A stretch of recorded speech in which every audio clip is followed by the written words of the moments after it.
All right, we are showing up currently live in the space, and I'm going to give our group members just a minute or so to see us. So we'll come up on their feed before we start actual introductions. I'll just keep staring at your face. All right, yay! Hopefully it's a great view. It is a great view. Yay, I see it. We've got a viewer, and then so as per usual, friends. Oh, it's Sarah. Hey, Sarah. As per usual, we got 3 viewers. So as you're coming into the space, welcome. Go ahead, feel free to start dropping comments. Let us know who you are, because sometimes I can't tell in this BeLive app. So I'm monitoring the different screens here, and I want to make sure that we shout you out. Oh, Michelle. Hey, Michelle. And so, yeah, you all hopped in quick this time. You're like ready.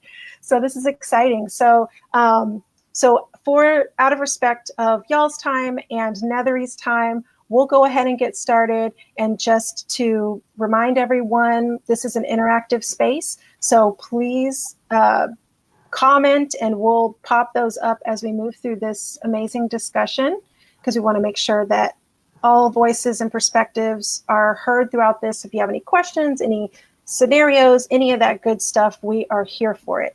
So let me go ahead and have Neathery introduce themselves, so you all can get to know who Neathery is. So Neathery, if you wouldn't mind sharing your pronouns and a little bit about your journey. Again, today we're going to talk about raising body positive kids. So if you wouldn't mind starting with sharing us a little bit about yourself and the journey that got you to the work that you're doing. Absolutely. Thanks for having me. And I'm super excited. This is a topic that I'm super passionate about. My name is Neathery Thurmond. My pronouns are she, her, hers. And I'm a clinical social worker in private practice. And I'm an owner of a group practice. So I have a couple of clinicians who are working also in a body positive, fat positive, and sex positive space. I love building new clinicians up, so it's super fun. And what else about me? I also am a certified group psychotherapist, so I love running groups as well, and have just really started getting used to the whole online platform. So I'm super fun. It's like I'm stoked to be here, and it's also like hard to not see everyone's faces. So I would love to hear questions as we go along.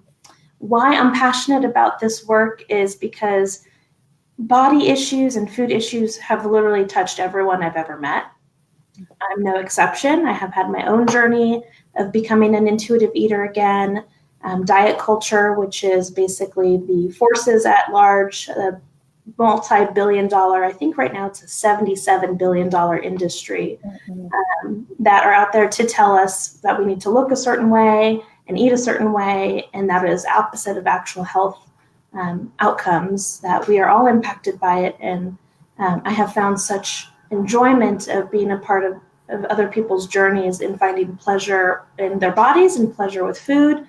And you can have joy in your body and peace with food. Yeah, absolutely. And so thank you for sharing that and kind of your own personal connection. And I love how you center us all to the fact that these are things that impact all of us, that this isn't just siloed to, certain groups or certain identities, though it can impact differently. And we can get into a little bit of that too. Let me show you how this works. So we've got a sex ed advocate in the OC. That's Michelle. Yeah, Michelle joining us, mom of 3 and RN. Awesome. So you know who's in the space.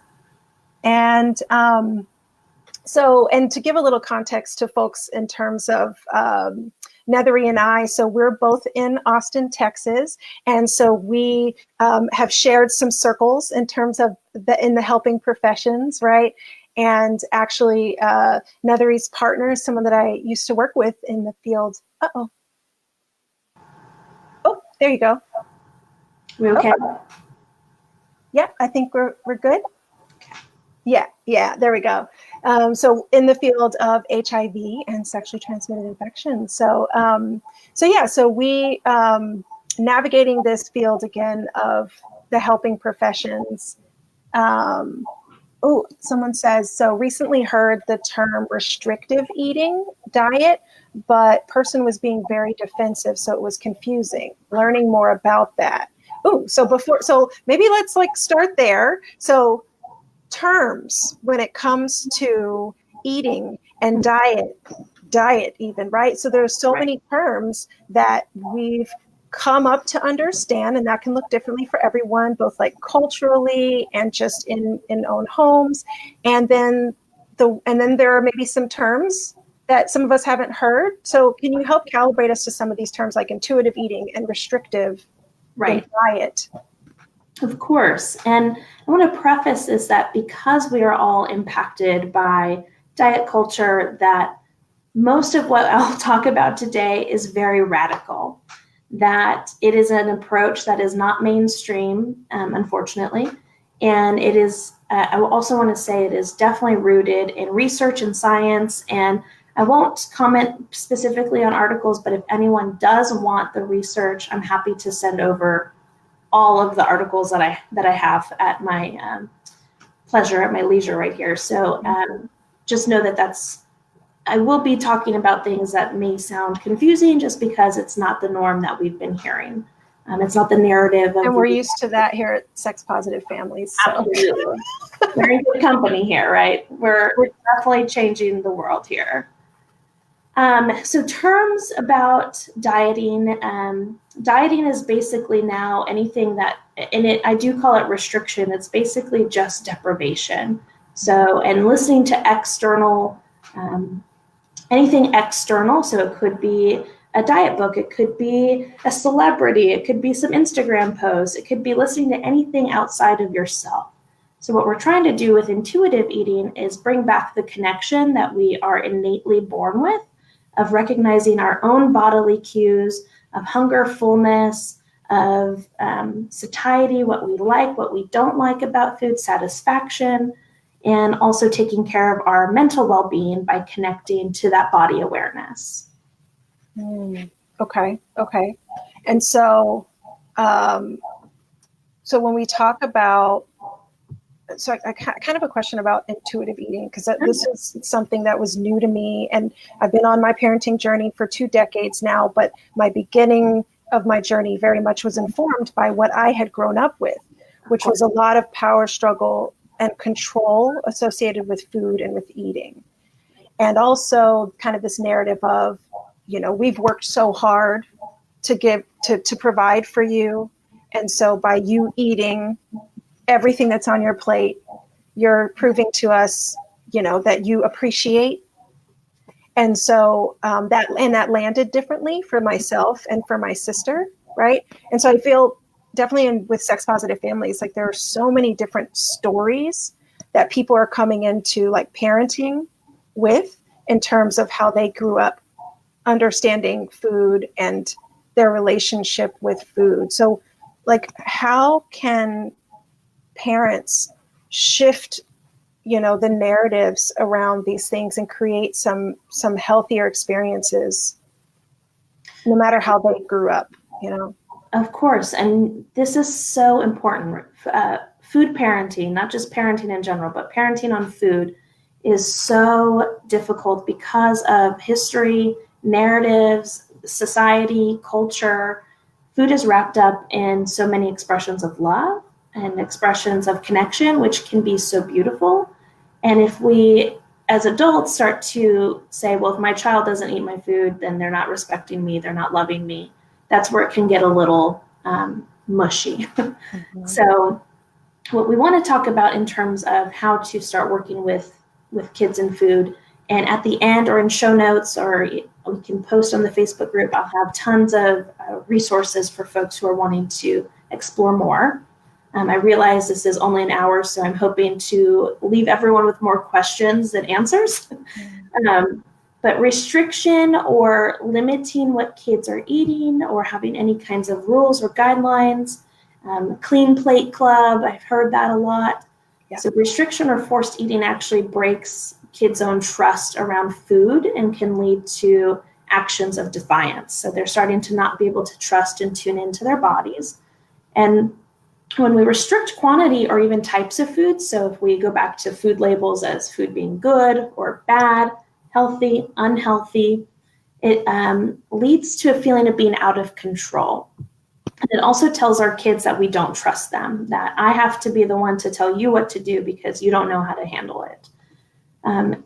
So that means we don't trust them to know when they want to eat, what they want to eat, or when they're done eating. So often this can lead to hiding or sneaking food, seeking food elsewhere, or losing the ability to connect with their own hunger fullness, which sets them up for a ton of dieting behaviors or early disordered eating patterns.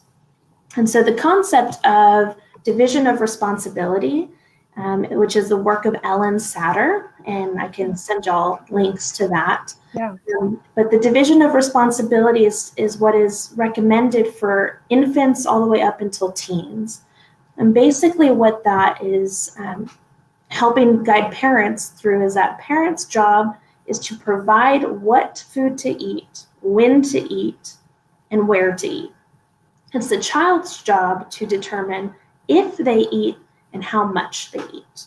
So it's very important to not have any pressure during meal times, because we know this can quickly backfire if there's any pressure or demands or rules.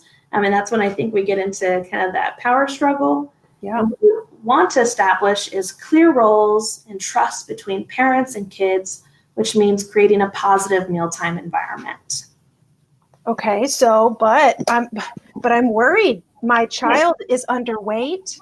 My child is overweight. I'm afraid of my child being obese. The doctor tells me that they're, such and such percent on the growth chart. Like, right. So how do parents mitigate those messages and those fears? Of course. So I get it. And that is where we start with every parent, is that, of course, you want to do the best for your kid. Of course, we get it. And we have been listening to messages that are really outdated and not based on actual science. The BMI actually was created first 200 years ago as a way to plot demographics of a Northern European country. So a Northern European country 200 years ago does not look like a lot of families in the United States of today. Definitely doesn't look like my family. Exactly. So they're much smaller framed white people that the BMI really was just to plot an index of weight to height ratio, which did not mean anything about health. I see a question, is there any truth to the BMI? There is not. The only thing that it can measure is truly weight to height index, and it doesn't mean anything about health. It was kind of revamped in the 90s. So to give you an idea of how much of it just has no bearing on any health indicators. And an example of this is, I think it was the 90s, early 90s, that the folks who control the BMI changed so there's in the BMI, there's a category of normal, overweight, and obese ranges, and they just decided to change the the word is escaping me, but the limits of what those categories are. So they lowered the limits to make it so that more folks were in the obese category, more folks were in the overweight category. And what I love to tell people is, do you want to know who is on the board or who also oversees the BMI? Folks who are in pharmaceutical sales. And do you want to know what pharmaceutical companies sell? Weight loss products. So those are the people who are dictating what the BMI means. And so, no, BMI has nothing to do with it. So your doctor is still using the BMI and is telling you, watch out, your kid's going to be obese. And that scares people, right? Because, again, the diet industry is $77 billion and going strong. And their focus is on creating a lifelong customer. Much like big tobacco back in the day, that there's a lot of exposure there of what actually was happening. And so it's the same thing with the BMI. For folks, this is hard because we're going to challenge what parents have grown up with, messages they've received, and it's going to feel out of control for parents, for sure. You're loosening a little bit of the reins of control to give the kids back their own ability to practice. And this is going to maybe sometimes need work with a dietitian, a therapist, occupational therapist, or even speech language therapist for kids who have maybe some sensory difficulties with food. There's support out there. There's books and resources if you don't have access to professionals. So it is going to be scary at first, and I totally want to recognize that. Well, and so, yeah, no, so woof, lots of thoughts, and y'all feel free to jump in with your thoughts as you're processing this stuff too, because I am not surprised by any means about anything that you're saying in terms of the origins and the motivations, behind these constructs. Right. Not at all surprised by that. And I can say that, and I think so, and then from like a parent perspective, again, like there's so many parents that have weathered and are still trying to weather their own difficult dynamics and relationships with food and with their body. And so, and then you get in this parenting role, this mentoring, role, and it's hard to grapple with it, even if you understand, the problematic aspects of it. Still, for many people, there's a journey that is hard to disconnect from and figure out, well, where do I even begin in doing something different than what I experienced? Because the fears, or the trauma Right. are so real, around the body and other people's control of our body that may have happened to us. And it's still, right? Like, because people are still going to Thanksgiving dinners or to, whatever holiday things with grandparents or these like authority figures in their lives that are still like imposing, and have that kind of control or influence over what we're eating and how much. And, oh, you look so nice. And, oh, you look like you picked up a little weight, just how ingrained it is. And it's so challenging then to figure out how to do it differently. It is so challenging. And I think the best thing when we're thinking about how to raise body positive kids is to model it, is to heal your own stuff. It takes time, it takes patience. And that's the best thing we can do. Little eyes and little ears are watching and listening. And to model is truly the best thing. Easier said than done. And we live in such a fat-phobic world that, of course, when you hear a message and you see kids bullying each other because of the way that they look, of course, you're going to want to enforce and want to give your kids safety, because it's not safe to be fat in this world. It is not. It is an area of marginalization that folks definitely overlook. And I get that in the deepest level. And this is where I talk about the radical part of what we're talking about, is that we have to dismantle the oppressive system of fat phobia. And dieting is just one other level of fat phobia that we get to try to, fight against. Yeah. So we have a comment here: healing my own relationship with food right now, and I don't want to pass my trauma along to my son. Yeah. So that's a beautiful wish. Very real. That's super brave to say that. Thank you. And then a suggestion on how to undo a message given to a child by a relative, how to talk to that relative. Yeah. Oh, relatives. This is a tricky area. And this is where we get to talk about boundary setting. It depends on the age of the kid as well. If there's a way to minimize, if you are hearing diet talk happening, if there's a way to engage the child in another room or step aside, or even just, I do a lot of coaching with clients of mine who are also parents, and just telling families up front, like, hey, oh, I think I have a cat joining me. Sorry. Oh, hey. Hello. Hi.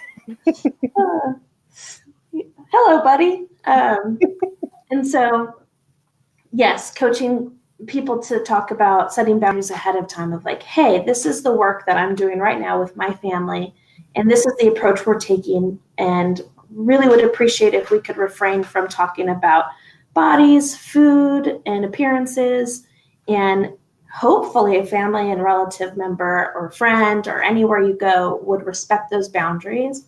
And if they don't, that's when we get to have difficult conversations. Yeah. Yeah, no, it's reminding me, I think, the same kind of coaching and conversation around consent, right? Absolutely. Like not forcing kids to, hug or kiss, and you have relatives that are not understanding that and coming up, with contradictory behaviors or discussions. And so totally agree. Like it is having to sometimes have a voice that you may not have felt you could assert with these people in your own experience, but finding those places where you need to set those boundaries. And sometimes with some relatives, it might mean that if they continue to not respect your communicated boundary or the way that you're choosing to raise your child, then you may have to distance yourself, even further from that person.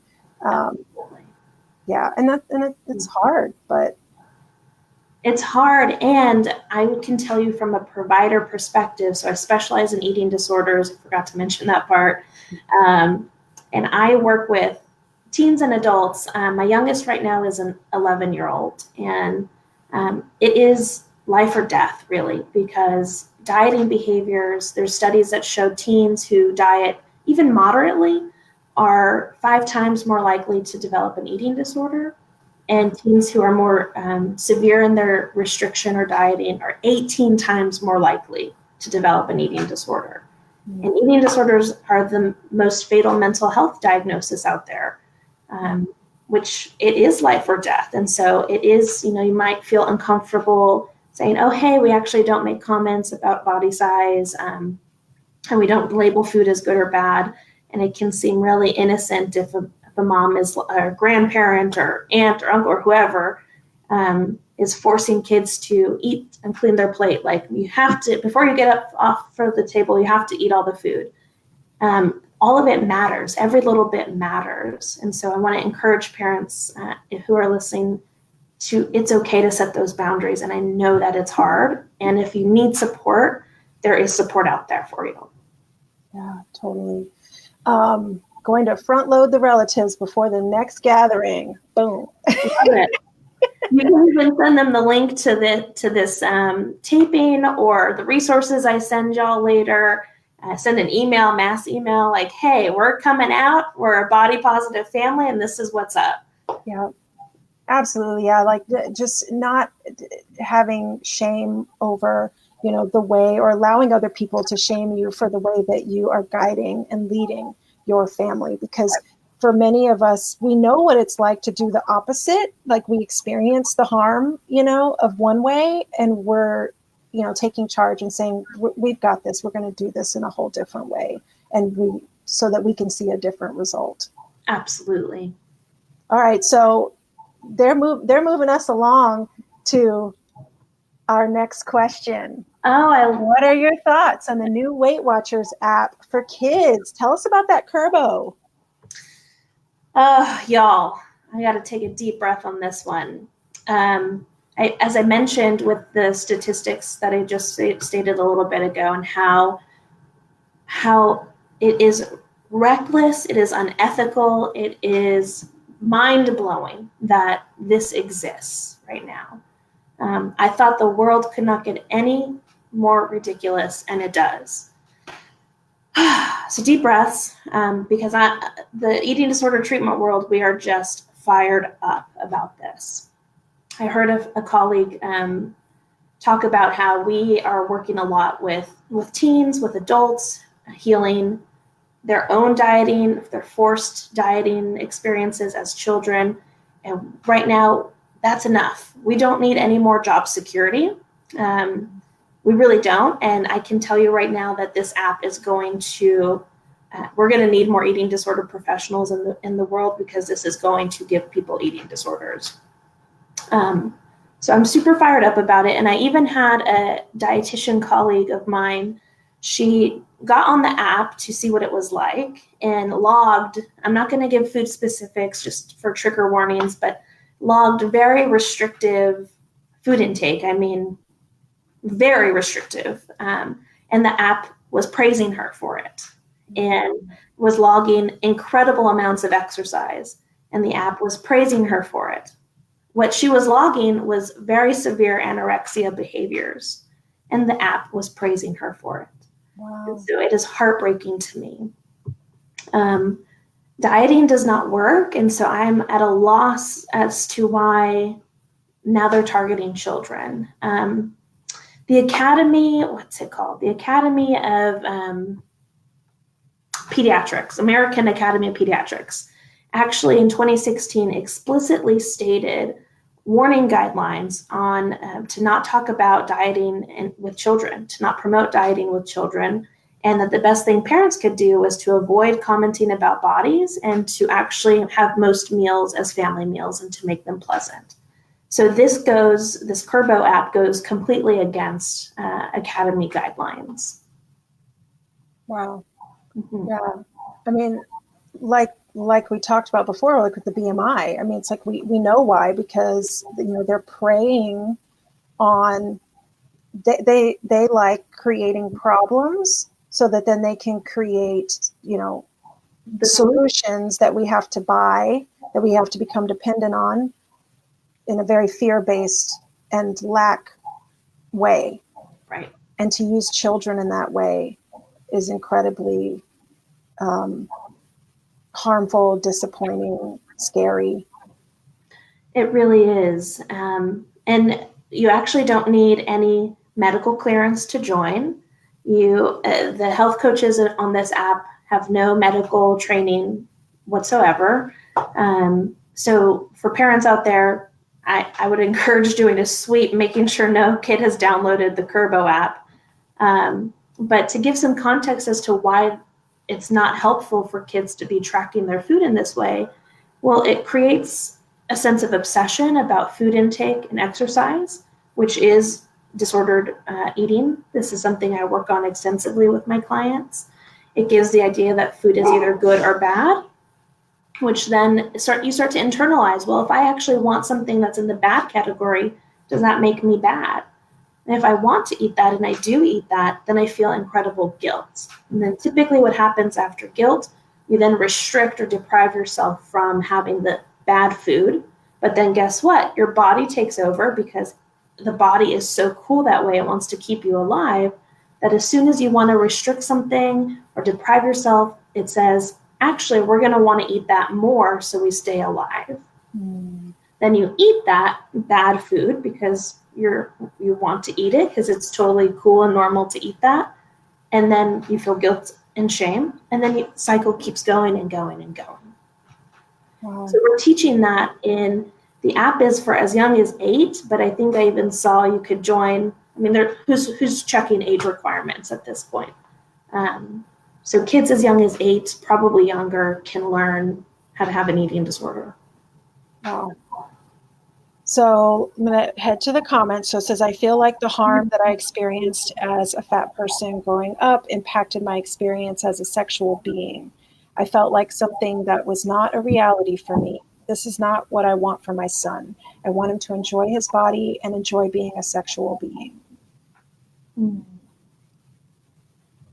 Yes, so many caring parents. And it comes from a place of hurt and personal experience. And it is so connected, right? That when we cut off our body's ability to connect to basic needs, we're going to not be able to connect to other basic needs like sexual pleasure, exercise and movement desire in a joyful way. And it just impacts our whole world. Yeah. Well, and because too, like physiologically, right? So a lot of the same neurotransmitters when we're talking about pleasure, right? So the endorphins and oxytocin and all these things are like released in the same way. So that can, again, if we're not aware and we're not informed and in tune with our bodies, which has a lot to do with early conditioning and trauma experiences, then knowing when we have those desires or those sensations, and how to respond to those in ways that aren't shame-based or repressive or restrictive. It's all a part of that journey for some people towards healing, because they, not having had access to being able to kind of live in that fullest experience early on. Right. Yeah. And then another comment here that they're hoping the Yes. AAP. Yeah. At least they got it right, thankfully. It's clear that it's still clear for adults too. I don't want to we're focused on kids right now, but this is all still true for adults as well. I hope all the guidelines out there say dieting doesn't work for anybody. And I'm so glad that the Academy of American Pediatrics is on board with saying it's really not great for kids. It's a time when children are supposed to be growing and gaining weight. Why are we going to stop that? Yes. Yeah, they're changing, right? They need to have that, and it is to the benefit of these, organizations and entities, for them to try to disrupt that. So yeah, so what I'm hearing is just, it is parents, adults having to calibrate and really understand where these things are coming from, truly, what's motivating the creation of these things and these constructs, and making conscious decisions to actually just move more towards trusting self and developing a connection to self and not external sources to direct your intake of food or your experience with food. Right.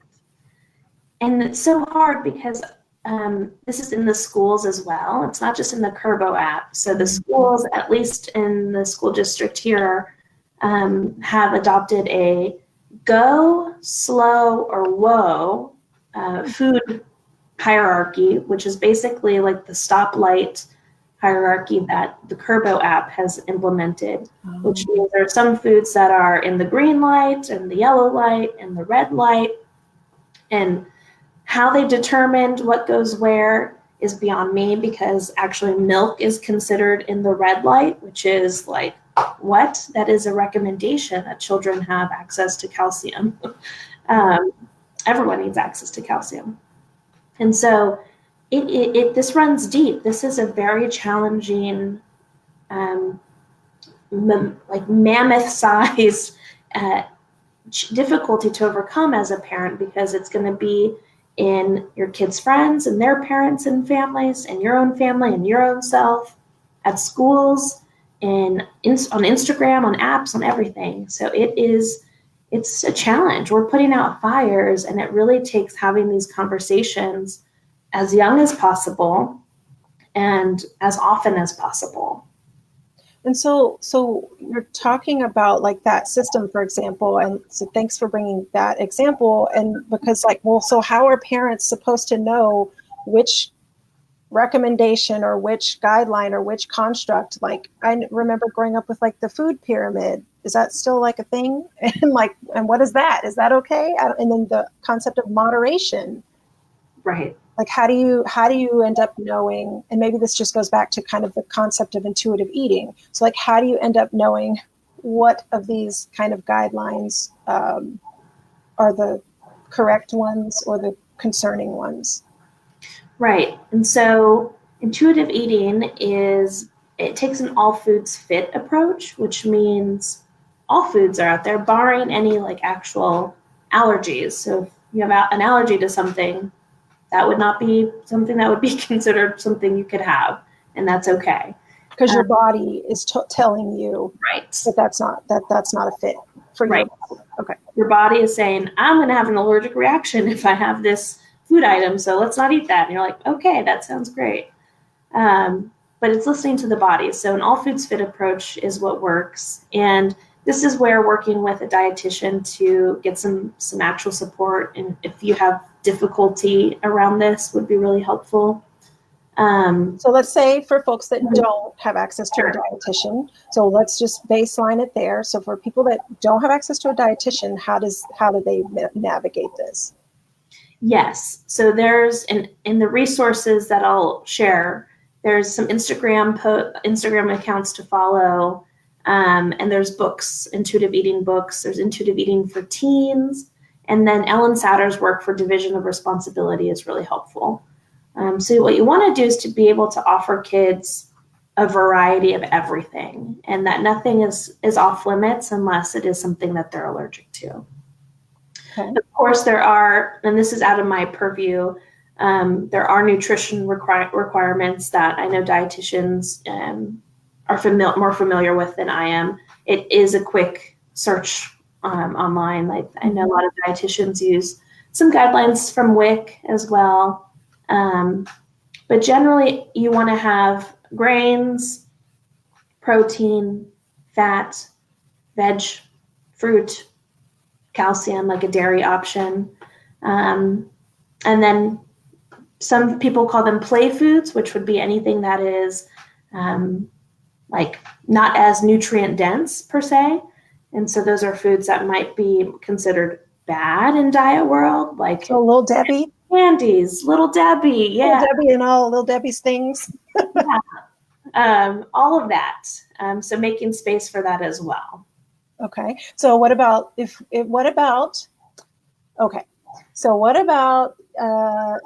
family? We've got some fruits, we've got some vegetables going on in the home. Okay. Mm-hmm. And we've got some Little Debbie things happening. And so my child is, really attracted to and wants to eat the Twinkie, or whoever owns Twinkie now wants to eat the Twinkie or the ding dong, and wants to have 2 or 3 of them. So are you telling me that I'm just supposed to let them have like 3 ding dongs and now they're full and they don't want to have anything else? And is that intuitive eating? So that would probably be if you're first if you're going to start implementing these changes, if this isn't the way you've been parenting, that's probably going to happen. Mm-hmm. And so we want to let that happen. And of course, it's going to feel scary. You're going to want to say, don't do that. But this is a part of intuitive eating called Unconditional Permission To Eat, that you can have the Little Debbies, you can have the Twinkies, the ding dongs. And when you come from a period of restriction and deprivation, you're going to probably have more than you normally would if you were coming from a more intuitive space. So that takes time for it to kind of work its way through. And then the child or adult even gets to recognize like, oh, wait, I can eat these whenever I want. So my body is not going to crave them so much. And so I do recommend for folks to serve dessert with dinner so kids can see all of the options. And that dessert isn't something you have to earn by eating as much, make sure you eat all these things and you get dessert for a reward. We don't want to have that set up either. So we want to be as food neutral as possible. There's no good, there's no bad. You're going to have Little Debbie's right next to carrots and hummus and eat what you want. And again, as parents, you get to decide when that type of food is served. So it may not be something that's served every day after school, but you want to be able to still offer it so that your child isn't having a sense of deprivation. Yeah. Yeah, no, I am vibing with everything that you're saying from a place of personal experience at this point with Tyson. So my 9-year-old, it's been a few months now since I started kind of testing the concepts around intuitive eating. And what you're saying absolutely works. And it is that period of time of transition. And that was a real like telling moment for me as the parent to realize like, wow, you know, he was having some reactions like that because I had been putting some, you know, some like limits. And even, you know, I wasn't, you know, in my mind, I'm like, well, it wasn't harsh or it wasn't like mega restrictive or whatever, but it gives you feedback. That transitionary process Yes. sends you feedback. And if you stay open and trusting to the process and receiving kind of what that feedback ends up being, it's and it is, it's I'm trying to find all my words because like, and I think about like right now, it led me to kind of really reevaluate my grocery shopping. Yeah. And what options we were offering in the home. And we're still working on it. And when I say working on it, I just mean, again, for myself, not for some like external thing that's telling me I need to buy X amount of this or X amount of that. But Tyson and I are having a lot more conversations about like, well, how do you feel, you know, when we eat this, you know, or that or whatever, and just putting some language around experiences that our body's having. And then, you know, he's starting sports now. So it's like, he's starting to just see for himself, how does he feel when he's eaten whatever it is, and then he's got to go do some running, you know, for sports. So it's kind of like a more natural cause and effect dynamic that he gets to have with his body versus me saying, no, don't eat that. Right. You can't have that. Yeah. And then, like you said, it creates that conflict. Right. He gets to choose. And I love that you're bringing up that, yes, as parents, you get to coach and at least bring awareness to, okay, so you had 4 ding dongs. How do you feel in your tummy right now? Mm-hmm. And so you get to bring more awareness, more mindfulness to teach them how to tune in, how to stay tuned in. Because we're born this way, but how to stay tuned into, well, at snack, I only ate, you know, some crackers and I'm hungry, but dinner's not ready yet. And I have to wait for dinner at this point. So maybe I should have had crackers and hummus, right? Because the protein of the hummus will help your satiety last longer. So it's just having conversations and getting curious. And for parents to keep your feet on the ground, feel your feet planted, taking deep breaths, because it's an ever-evolving process. And your kiddo is going to grow up and their preferences for food are going to change. Mm-hmm. And we got to roll with it. Yeah. And so what about, speaking of that, like so Tyson is my example. He loves food. He's here for food. But my oldest was more of a selective eater. I don't like to use the word picky. Right. Was more of a selective eater. And we had some power dynamics, but in reflection, I must own that I certainly was not about intuitive eating or anything. And so it was a lot of power dynamics and repeating the things that I'd been taught, that I'd experienced, and then seeing the impact that had on her, knowing that this doesn't feel right. I don't like this, but I don't know how to do it differently, you know? But it was hard because one day she was cool with a chicken nugget, and then literally if the chicken nugget like looked a little differently, like it's like this more chicken nuggets. Yeah, like, this is the same nugget type, but now you don't want it. Okay. And so not taking, so yes, reflecting back, it's like, this isn't about me. It can't be about me, right? It can't be about the parent. And I love that you're being so transparent in your own process, and that my number one aim is for this conversation to help reduce any shame, because as parents, I know you're feeling that if I only did this differently, if I could do this differently, and with what knowledge, with what tools, you didn't have them. And so now that we're having these conversations and there are resources out there, we can do better.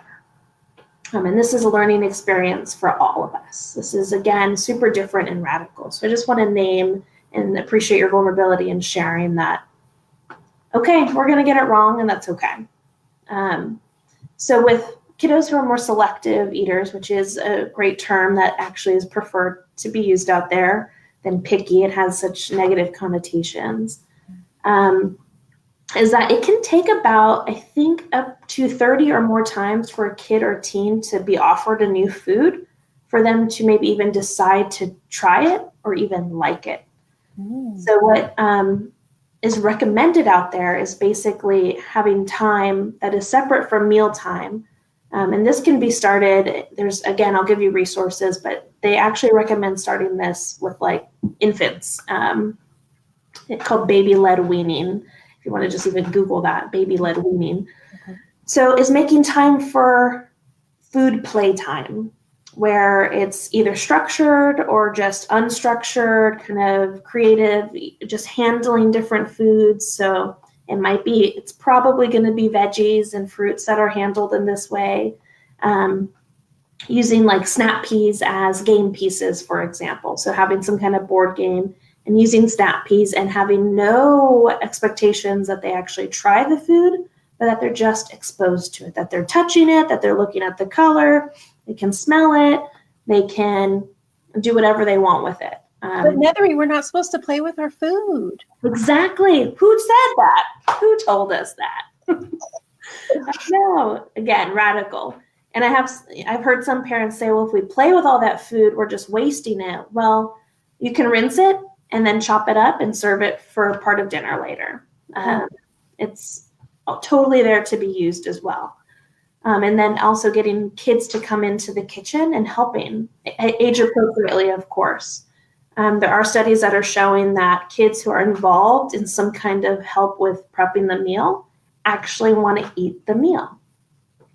That is so right. That is so spot on. So our 5-year-old, we make little pizzas with Ritz crackers and little sauce and cheese and the tiny pepperonis. And he loves it. Normally he's very selective about his pizzas and all that. But the fact that he got to get in there and make it, and then it was so easy for me. All I do is set out the different ingredients and then give them like a foil, pan foil, and then put the crackers out, and they get to put whatever they want on them. And they eat those things up. And you just see the confidence in their presentation, because this is something that I made. And then they want to make it for us. They want to make some little pizzas for us. And totally, like, getting them involved in the kitchen, definitely. Of course. Whoever said kids get out of the kitchen, I don't know where that rule came from. And again, it's making just the time and space for being around food and having food exposures. And it's basically creating new food experiences. And another example can be having food items out there that your child likes, right next to items that you're starting to introduce them to or they're starting to learn. So making sure that they still have options that they like, and also paired with options that are newer to them, so they still get to eat something. And again, they get to decide how much they eat. A really great statement is to make sure your kid knows that they don't have to finish it. Right? Making sure that statement gives them the control, right? You don't have to finish it. You don't have to try it. And just giving some really neutral guidelines. Again, parents, I want to keep reiterating, parents get to determine what to eat, when to eat, and where. And kids get to decide if and how much. And so that's the basic guideline. And then you get to determine what works best for your family. For more selective eaters, it is mostly food exposures. I would recommend that for all kids across the board. And then, of course, if it comes to a place where it is starting to really impact their health in a way that they're starting to lose weight, or it causes distress in ways that they can't self-regulate or you can't help regulate, I would definitely then recommend a visit to a specialist. Okay. Yeah. So, and even just like your pediatrician, right? Just staying connected in communication and yeah. So like our our 5-year-old is on the selective end, but what I've also found helpful is seeing that as a strength and as a positive. Like, that is so awesome that you know what you like, Right. and you know what you don't like, and you're really listening to your body.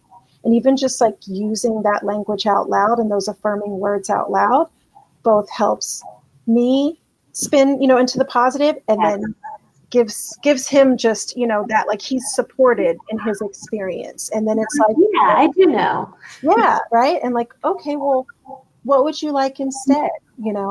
And if we don't have what he's asked for, then we just communicate that, just say, we don't have that right now, but I'll make note of that, and we can get that from the store next time. But we do have this, and we have this, and we have this. Would you like any one of those? And if he doesn't want any of those things, right, then we can say, okay, well, when you do feel like eating any one of these, or what options that we do have, they'll be here for you. And he comes back, and then he ends up choosing one of those things. So it's like taking the struggle out of it, and that power dynamic has been huge. I wish that I could go back in time with my oldest. Right. And I think that initial, like, okay, then you come back when you want to, it's like, but my kid needs to eat, and just breathing, staying rooted and grounded as the parent, and just trusting the process.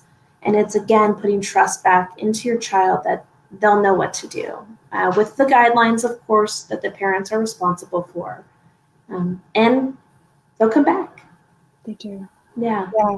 No, I'm a total believer. I'm here for it now. And so I want to, we are in the home stretch here within the last 10 minutes. And so if anyone of our live viewers right now, if you have any final questions or final thoughts, please use this time to post those. That way we can get it in before we do not have Neathery with us live any longer. And I really appreciate that you are being so willing to share so many resources with us being, a private group space. I love to be able to post things after the live.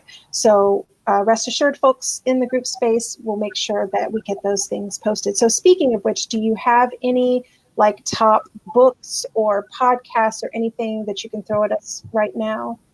Absolutely. And I will give just a tip of the iceberg. There's so much out there, which I love that there's so much out there.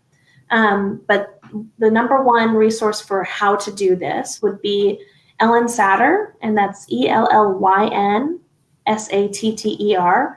And just Google her. There's different books. There's a whole website on how to do division of responsibility, what it looks like for infants versus like for toddlers, for elementary school kids, and then teens, and how to implement that. Different books and resources there.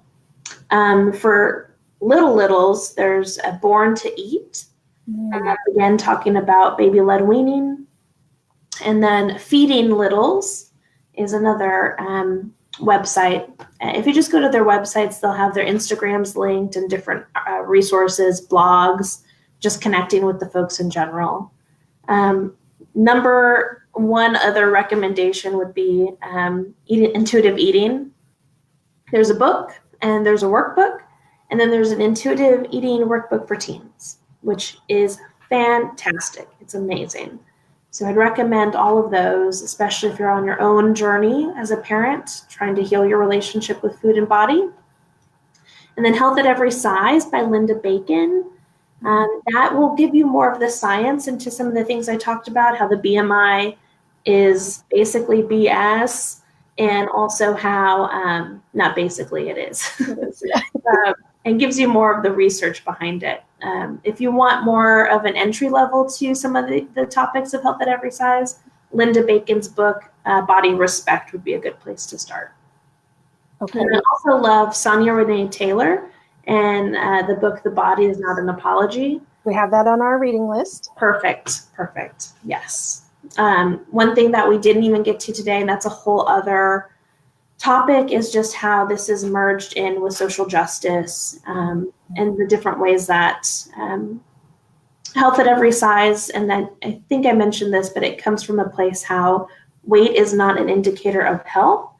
Health is not a moral imperative, and how basically there is an inequity of access to care, to resources, to nutrition, and how our fat phobic society is inherently white supremacy at its finest, and just different ways to have an intersectional experience with fat phobia.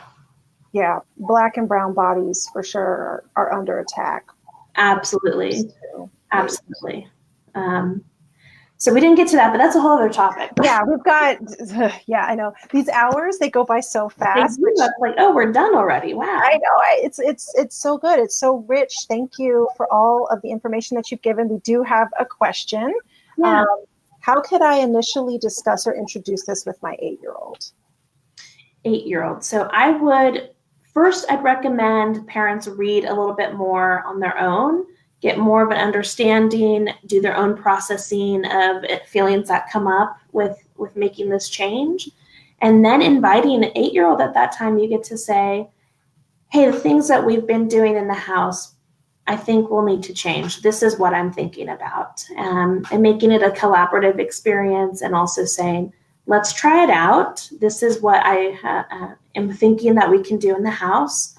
And I want your feedback along the way, but this is what I think will be best. So collaborative, yet the parent is ultimately getting to decide what the family is doing in terms of nutrition. And it's going to be clunky. It's going to feel a little wonky, and that means you're doing great. Yeah, I really like that. And again, that's so true. And I think that's the part that can be challenging for some adults of today is many of us didn't grow up with a collaborative experience. It was what the parents said went, and we were just the children, and we didn't have a say. So, feeling comfortable with opening up a very interactive, engaged process, a relationship with your child is so important, right? So she was adding that she's been used to finishing what's on her plate.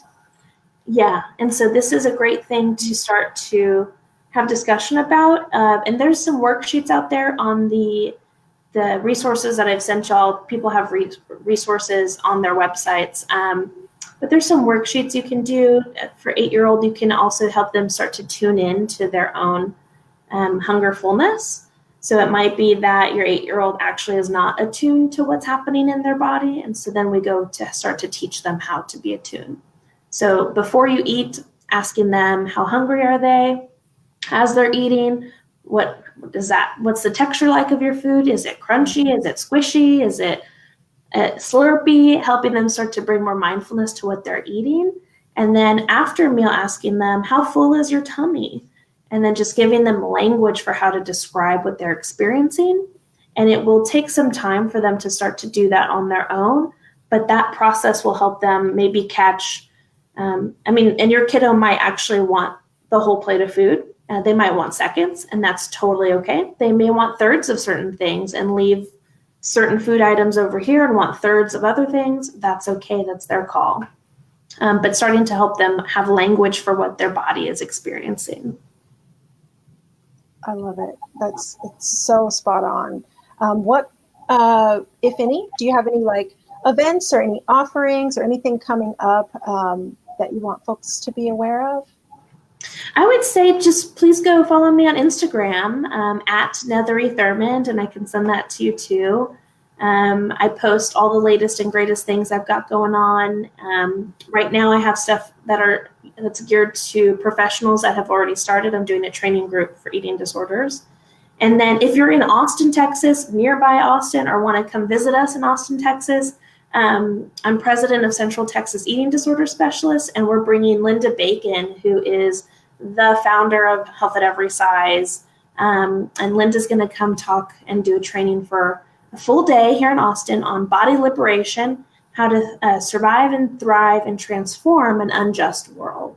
So the stuff we didn't get to talk about, the social justice piece mixed with health at every size, will be covered in that workshop. And you can go to my Instagram for links to tickets and information. Wonderful. And so what is your website? It's www.neatherythurmond.com. And I can send that to you as well. I know my name is long. Wonderful. And just, is it possible for folks to work with you on any like virtual basis or in any other way if they're not in Austin? Virtually, no, because I'm a social worker, so my license is only in Texas. I'm happy to be a resource. So if you want to reach out to me and say, I don't know what to do, I'm happy to pick up the phone and help find someone in your area. If you are in Texas, I can work virtually with you, or I can just point you in the right direction, or even just have a phone call with you just to touch base. Wonderful. Yeah. Well, thank you so much, Neathery. So we have come to time, and I don't see any additional questions at this time, but thank you in advance for sharing with us the wealth of resources that you will, and I will make sure that those are placed in the notes and in the group for folks, especially for the playback. So thank you so much for sharing all of this insight and expertise and your time. We really, really appreciate you. And thank you for all the work that you do to support individuals and families through this wild process of just trying to be human and survive in this world. Thank you so much for having me, and thank you for your work. I love your community, our community, and I just love getting to chat with you, and invite any viewers to reach out to me if there's anything I can do to be of help. Wonderful. Thank you so much. And y'all have a wonderful rest of your days. And we really appreciate those that were able to tune in live. And for those that are on the playback, please feel free to drop any questions or comments, and we can continue the conversation. So thank you so much.